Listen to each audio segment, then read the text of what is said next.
이 시간에 우리에게 주시는 하나님 말씀은 요한복음 7장 37절에서 39절까지 말씀입니다.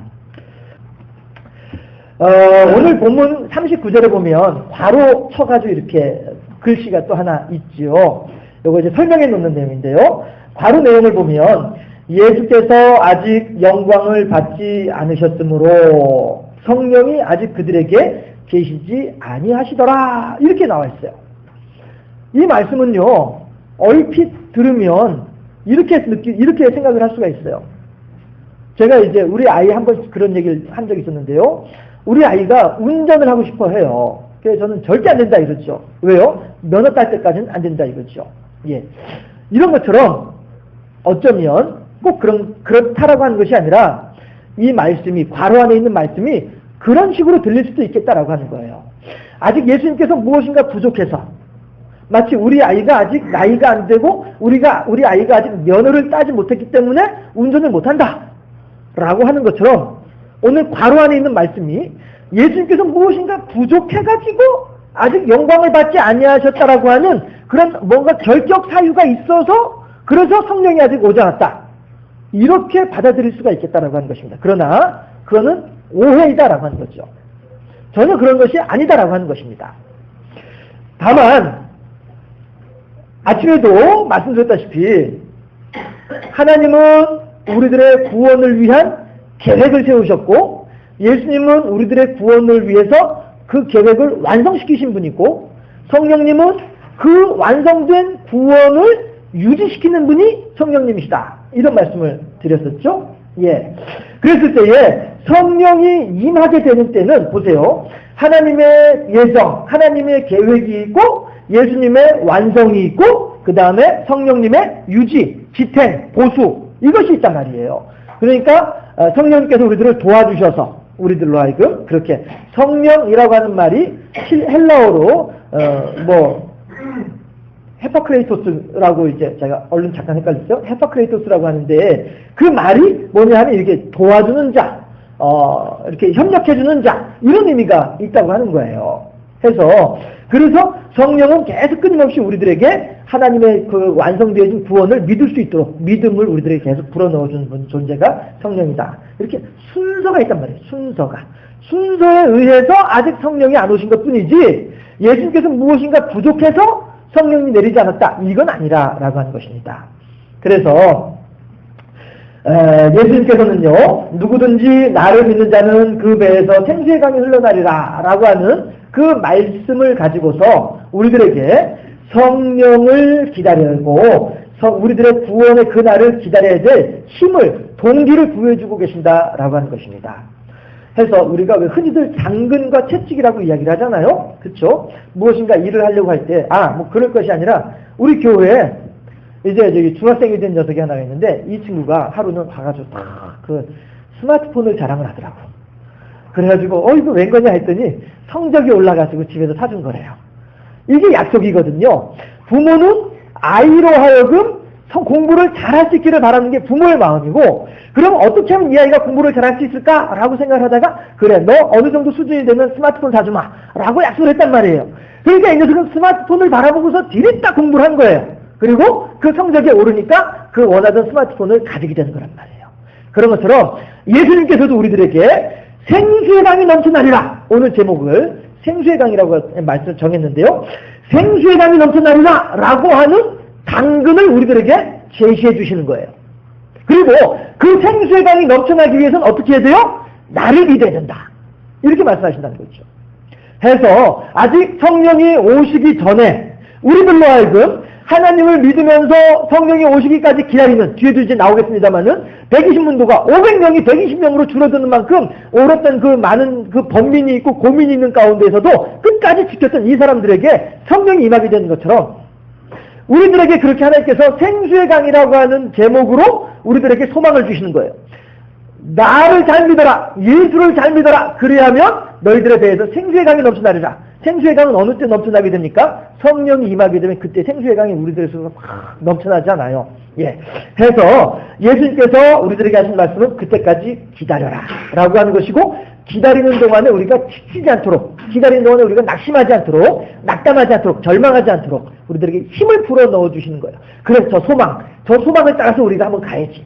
제가 학교 다닐 때 국어 교과서에 나와 있던 시 중에 하나가 뭐냐면 고지가 바로 적인데 예서 멈출 수는 없다. 찢어지고 깨어진 심장 한 조각만 남을지라도 고지가 바로 적인데 예서 멈출 수 없다. 이런 내용의 시가 기억들 나신 분 계시죠? 네, 저 공부 잘했어요. 그런 시가 있더란 말이죠. 우리들에게 하나님께서 그 목적지를 주시는 거예요. 그리고 거기까지 오너라 하시는 거죠. 오게 되면 걱정하지 말아라. 원수의 목전에서 주께서 내게 상을 베풀어 주시고 내 머리에 기름을 바르시는 기름을 부어주심으로써 내단이 넘쳐나는 그 은혜의 때가 영광의 때가 분명히 우리들에게 있을 것이다. 약속하고 계신다는 것입니다. 그래서 그러한 사실을 날마다 잊지 않고 기억할 수 있도록 우리들을 도와주시는 분이 누구예요? 성령님이 하신 일이다 라고 하는 것이죠. 그런데 성령이라고 하는 것은요 참 재미가 있어요.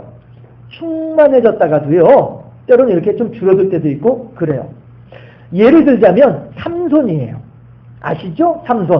삼손은 태어날 때부터 머리에 삭도를 재지 않았던 사람입니다. 들릴라가 그렇게 삼손에게 대체 당신의 힘이 어디서 나옵니까? 물어봐도 알지 못하던 것, 비밀. 그게 뭐예요? 머리에 삭도를 재는 순간에 삼손에게서 힘이 떠나가버리고 말았어요. 그런데 그 삼손이 눈이 뽑히고 그 사람 블레셋의 노예가 되어져가지고 그냥 이렇게 밑에서 그 연탄맷돌을 돌리는 그런 사람이 됐는데 사사기에 보니까 뭐라고 해요? 삼손의 머리칼이 어떻게 된다고요? 자라나기 시작하더라. 이거예요. 성령은요 우리들에게 한번 임하게 되면은요 우리들에게서 떠나가는 일은 없어요. 다시 말씀드려서 아까 우리 집사님 기도하신 것처럼 우리가 구원받는 것은 한 번 사건이면 돼요. 우리가 예수님을 믿습니다. 예수님께서 나의 구세주이시고 예수님께서 나의 모든 죄를 감당하시고 십자가에 달려 돌아가시고 하나님께서 그 예수님을 믿는 믿음으로 우리들을 구원해 주신다고 하시는 약속을 우리가 믿습니다. 이 고백을 하게 되면 그 한 번으로 우리들의 구원은 이루어지게 되는 거예요. 다만 구원으로 사람이 그저 죽어서 천국 가는 것으로만 예수 믿는 목적이 있는 건 아니라고 하는 것이죠. 우리가 죽어서 천국 가는 것도 중요한 의미가 있어요. 해서 죽어서 천국 가는 것만을 가지고 목적으로 삼는 사람을 점수로 따진다고 한다면 글쎄요 한 60점 정도? 예, 겨우 낙제 면할 정도의 60점, 61점 정도? 이렇게 점수를 줄 수 있을 거예요. 죽어서 천국 가는 하나님만 믿는다고 한다면 말이죠. 그러니까 어떤 사람들은 나는 그냥 막 놀다가 죽기 직전에 예수 믿을 거야. 그래서 천국 가면 되지. 이런 분들은 61점짜리란 말이에요. 그러나 우리들에게는 예수 믿고 난 이후에 하나님의 풍성한 오늘 제목을 따라 생수의 강이 넘쳐나는 은혜가 있고 복이 있단 말이에요. 이 복이라고 하는 것은 눈 손으로 만져지는 것이 아니라 눈으로 보아지는 것이 아니라 귀로 들어지는 것이 아니라 오직 내 마음속에서 느껴지는 복이란 말이죠. 그 복을 위해서 우리가 예수를 믿는 거지 죽어서 천국 가려고 예수 믿는 건 아니란 말이에요. 물론 다시 말씀드려요. 죽어서 천국 가는 것도 중요한 의미죠. 지옥 가는 것보다 훨씬 중요하죠. 그러나 그것보다 더 중요한 것이 있단 말이에요. 100점짜리 정답이 있는데 그건 뭐냐면 하나님과 사랑하는 관계, 하나님과의 사랑의 교제. 이것을 대천덕 목사님은 예수원의 대천덕 신부님은 사귐이라고 표현을 했단 말이에요. 하나님과 사귀고 예수님과 사귀고 성령님과 사귀면서 우리들이 삶이 더욱더 복되고 더욱더 행복해지고 아름다운 삶이 된단 말이에요.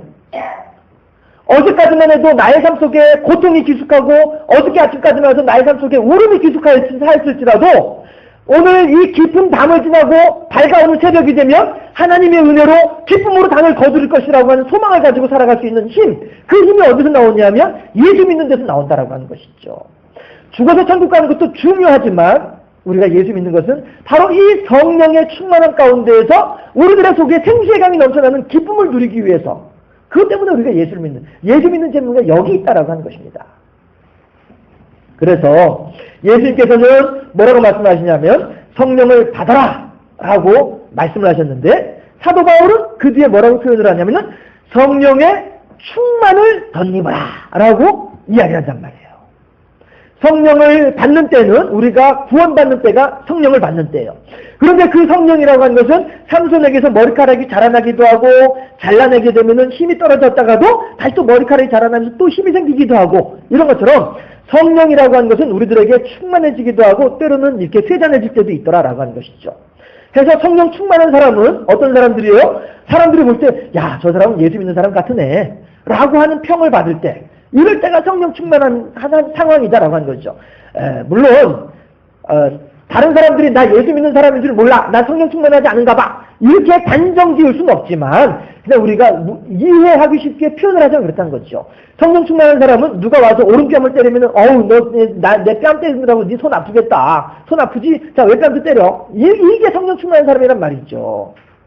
그러나 성령에 충만하지 못한 사람들이 있습니다. 어떤 사람들이요? 우리가 흔히들 이야기하는 우리 개신교를 개독교라고 부르도록 만드는 그런 사람들. 이런 사람들이 이제 조금 성령의 충만함이 좀 이렇게 떨어져서 이렇게 쇠잔해진 사람들이, 성령이 이렇게 소멸되어져 가는 사람들이, 그런 사람들이다라고 하는 것이죠. 그러나 그런 사람들이라 할지라도 어느 날 하나님께서 성령의 기름을 확 부어주시면 심지에 다시 또 불이 꼿꼿하게 타서 다시 또 올라오는 그런 사람들이더라라고 하는 거예요.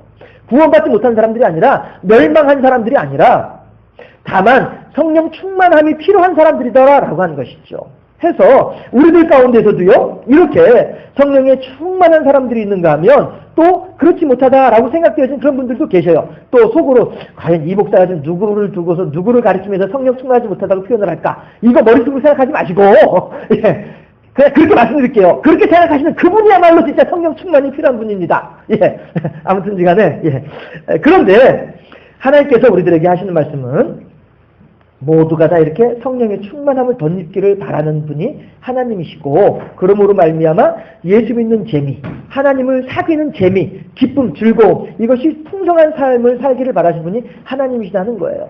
어느 분이 그런 말씀을 하시더라고요. 미국까지 갈 때에, 비행기 타고 미국까지 갈 때에 가장 재미있게 가는 방법 뭔지 아세요? 가장 빠르게 가는 방법 뭔지 아세요?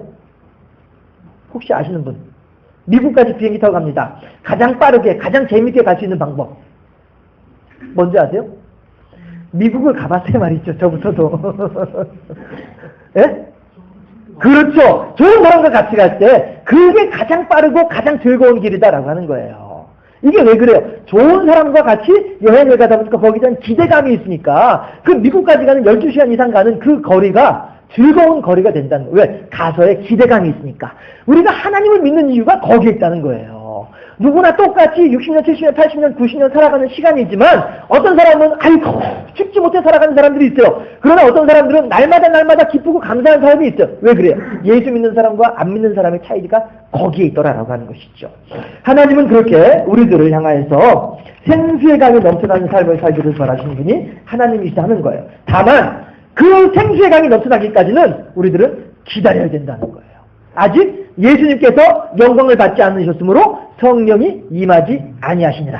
예수님께서 무엇인가 부족해서 임하지 않은 것이 아니라 하나님의 구원의 계획 속에서 아직 그 순서가 안 돼 있기 때문에 그렇다라고 하는 것입니다. 해서 어떤 사람들은요, 흔히들 냄비근성이라고 이야기를 하죠. 외국인들이 우리나라에 와서 제일 처음 배우는 말이 통계적으로 했는데 제일 처음 배우는 말 중에 1위가 빨리빨리랍니다.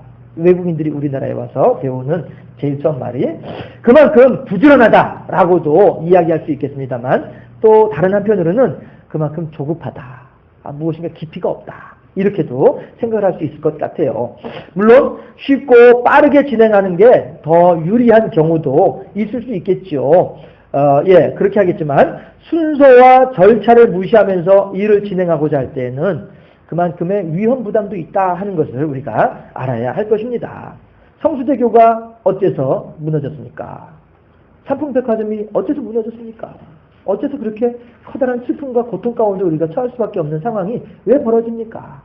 차근차근 단계를 밟아가면서 제대로 하지 않다 보니까 2000년 가까이 되는 건물도 제대로 서 있을 수 있는 이유가 기초를 제대로 닦아놨기 때문인데, 네. 예. 이스라엘 백성들은요, 버젓이 하나님께서 계심에도 불구하고 눈에 보이는 왕을 달라고 요구를 합니다. 거기에 대한 응답이 사울이에요. 사울 임금이에요. 하나님께서 사울 임금을 실수해서 그를 왕으로 세우신 것이 결코 아니고, 하나님을 하나님으로 인정하지 않고 하나님을 왕으로 인정하지 않는 백성들을 향하여서 그래? 너희들이 원하는 대로 한번 해주마. 그 결과 너희들이 감당해라. 이거란 말씀이죠. 해서 이스라엘 백성들은 사울을 임금으로 삼았지만 너무나도 많은 고통과 고난 가운데 처해 있더라 하는 것입니다. 그러나 하나님께서는요, 사울인들 자기가 왕이 될 것이라고 생각을 했겠어요? 자기가 왕이 되고 싶다고 하는 마음조차 가지고 있었겠어요?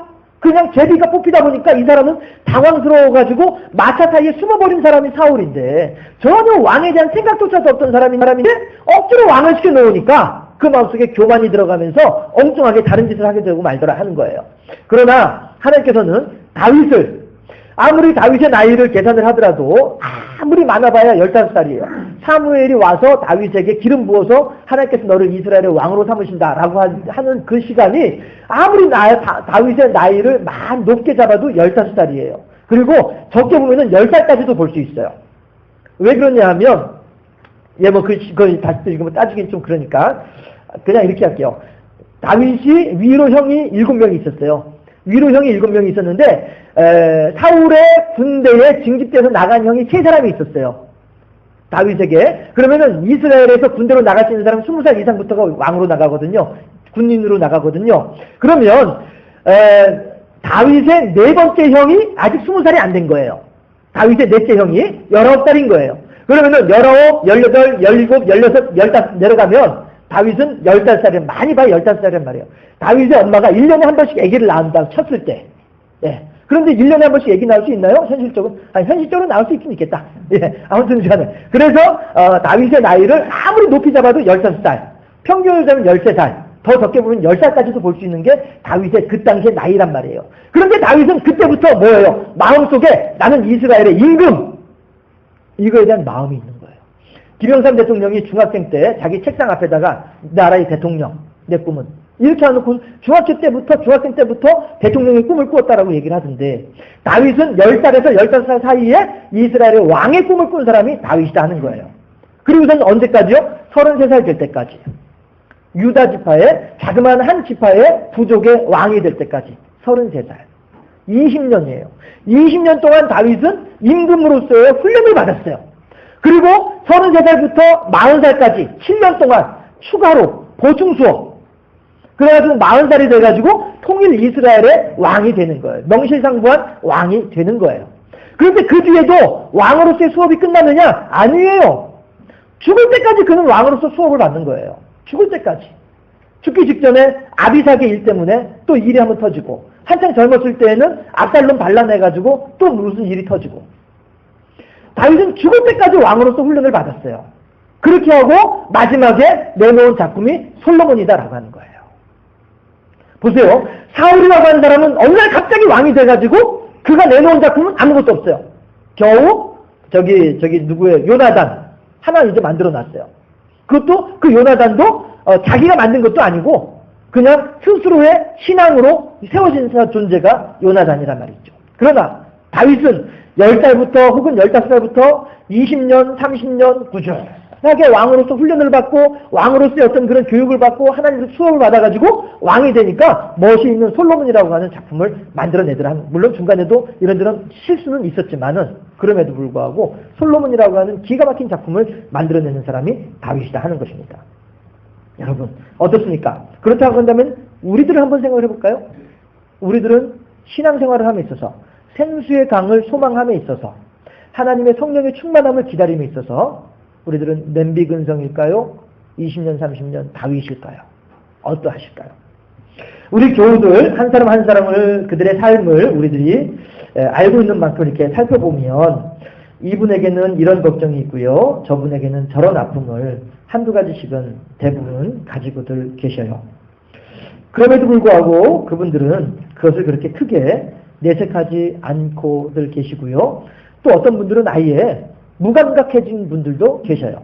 덤덤하게 그게 뭐 그렇게 심각하다고 이렇게까지 넉넉한 그런 분들도 계셔요. 왜 그럴까? 설교를 준비하면서 그런 생각을 했습니다.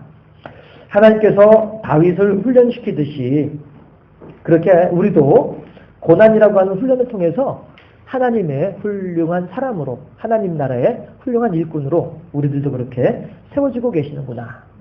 그렇게 세우고 계신 하나님의 훈련의 과정인 것을 믿는 분들이시구나. 그러다 보니까 그렇게 담대할 수 있고 그렇게 넉넉할 수 있고 심지어는 그렇게 초월할 수 있구나. 그런 생각을 해보게 됩니다. 우리는 사실 내일 우리들에게 어떤 일이 일어날지 알고 있는 사람은 아무도 없습니다. 심지어는 5초 후에 무슨 일이 일어날지도 우리들은 모르고 살고 있죠. 다만 모든 능력에 뛰어나신 그 하나님께서 우리에게 언제나 어디에서든지 간에 가장 좋은 것으로 베풀어 주시고 나누어 주실 것이다. 이 사실을 믿는 믿음 안에서 우리들은 오늘 하루를 생수의 강을 소망하면서 환난 가운데 역경 가운데에서도 기뻐할 수 있고 감사할 수 있지 않겠느냐. 그 힘이 여기에서 이 믿음에서 이 신뢰감에서 나오지 않겠느냐 하는 것입니다. 예수님께서 십자가에 달려 돌아가신 다음에 돌아가신 예수님께서 부활하신 다음에 부활하신 예수님께서 40일 동안 제자들과 더불어서 보충 교육하시고 난 다음에 그 교육이 끝나고 난 뒤에 승천하신 다음에 승천하신 뒤에도 또다시 열흘이라고 하는 기간을 기다린 다음에 500명의 문도가 마가의 다락방에 들어가서 열흘 동안 어떤 사람들은 낙심하고 절망해서 떠나가 버리기도 하고 결국 120명 남았을 때 그 120명은 끝까지 남아있으면서 한 사람 두 사람 떠나가는 가운데 그 사람들인들 나도 그만하고 갈까? 그런 생각들 그 사람들인들 없었겠어요? 그럼에도 불구하고 예수님께서 약속하신 성령을 기다리라. 예루살렘을 떠나지 말고 이 말씀을 붙잡고서 끝까지 기다리다 보니까 어느 순간에 마치 하나님께서 에녹을 어느 순간에 문득 데려가시는 것처럼 어느 순간에 그렇게 성령이 불에 갈라진 혀처럼 내려오면서 120명에게 임하게 되더라 하는 것입니다. 그렇게 하나님의 성령이 임하게 될 때는 그렇게 과정이 필요하고 시간이 필요하더라 하는 것입니다. 그렇게 120명에게 내려온 성령이 그것이 마치 대야에다가 물을 부으면은 차고 차다 보면은 넘쳐가지고 온 마당을 다 물로 적시는 것처럼 그렇게 120명에게 채워진 성령이 흘러넘쳐서 오늘날 우리들에게까지도 전달되어진 줄로 믿습니다. 이것은 하나님의 계획이에요. 하나님의 인류 구원의 과정이다라고 하는 것입니다. 아직 예수님에게 성령이 임하지 않은 것은 예수님이 부족해서가 아니라 하나님의 구원의 계획 때문이었더라. 여러분, 오늘 아프십니까? 하나님께서 모르지 않으십니다. 오늘 답답하십니까? 하나님께서 반드시 해결책을 가지고 계신 것을 믿으시기 바랍니다. 다만 우리에게 오늘도 도도히 흘러오고 있는 이 생수의 강, 하나님의 은혜를 풍성히 받아 누리는 우리 모두가 되어질 수 있기를 바랍니다. 아프다고 아우성치는 일이 먼저가 아니다라고 하는 것입니다. 조용히 하나님의 음성을 듣는 것이 우선 되어야 하겠다 하는 것이죠. 급하다고 조바심을 내서 될 일도 아니고요. 차분히 하나님의 역사하시는 시간을 기다리는 이 기다림이 먼저 있어야 한다 하는 것입니다. 성령의 충만을 받기 위해서는 오늘 본문에서 이후에서도 여러 단계를 거쳤어야만 그렇게 됐던 것처럼 우리의 삶에 있어서도 아버지의 뜻이 하늘에서와 같이 땅에서도 이루어지다라고 기도를 하게 될 때에 그 이루어지는 그때, 그 시간은 하나님께서 알아서 하실 일이고 우리는 그 하나님의 그 시간이 될 때까지 하나님을 믿는 믿음 안에서 성령의 충만함을 덧입어서 심령 깊은 곳에서부터 차고 흘러넘치는 생수의 강을 경험하고 남들에게도 전달해주는 아름다운 믿음의 역사를 이루게 될 때에 하나님의 예정하신 때는 우리들에게 어느 날 문득 다가오게 될 줄로 믿습니다. 그때에 아멘으로 하나님께 영광 돌려드리고 하나님을 기쁨으로 맞이하는 복되고 착하고 충성된 지혜로운 하나님의 사람으로 세워지는 우리 모두가 되어질 수 있기를 주님의 이름으로 축원합니다. 기도하겠습니다. 좋으신 아버지 하나님, 생수의 강은 하나님의 합당한 때가 되어지면 반드시 우리들에게 임하게 될 줄로 믿습니다. 성령의 충만함은 우리들의 소망 가운데 하나님께서 반드시 덧입혀 주실 줄로 믿습니다. 눈이 뽑히고 연자맷돌에 묶여있던 삼손은 아무것도 할 수 있는 일이 없었음에도 불구하고 하나님께서 그의 머리털럭을 다시 자라나게 하시는 것을 보고 있사오매 하나님께서 그렇게 우리들에게도 은혜를 더하시고 어느 날 문득 다윗을 유다의 왕으로 어느 날 문득 다윗을 통일 이스라엘의 왕으로 그리고 어느 날 문득 하나님께서는 다윗을 대제국의 왕으로 세워주시는 것처럼 그렇게 하나님께서는 우리들을 어느 날 문득 하나님의 합당하신 때가 이르렀을 때에 하나님의 예정하신 바대로 하나님의 풍성한 은혜 가운데 우리들을 거하게 하실 줄로 믿사오니 하나님, 오늘 하루의 고통으로 말미암아 하나님을 의심하지 말게 하시고, 오늘 하루의 어려움으로 말미암아 스스로가 낙심하지 말게 하시며 늘 하나님을 신뢰하는 가운데에, 소망 가운데에 오늘의 모든 일들을 넉넉히 극복할 수 있는 귀한 믿음의 사람으로 세워주시고 생수의 강을 풍성하게 경험하는 능력 있는 하나님의 사람으로 인도하여 주시옵소서. 감사하고 예수 그리스도 이름으로 기도하옵나이다. 아멘.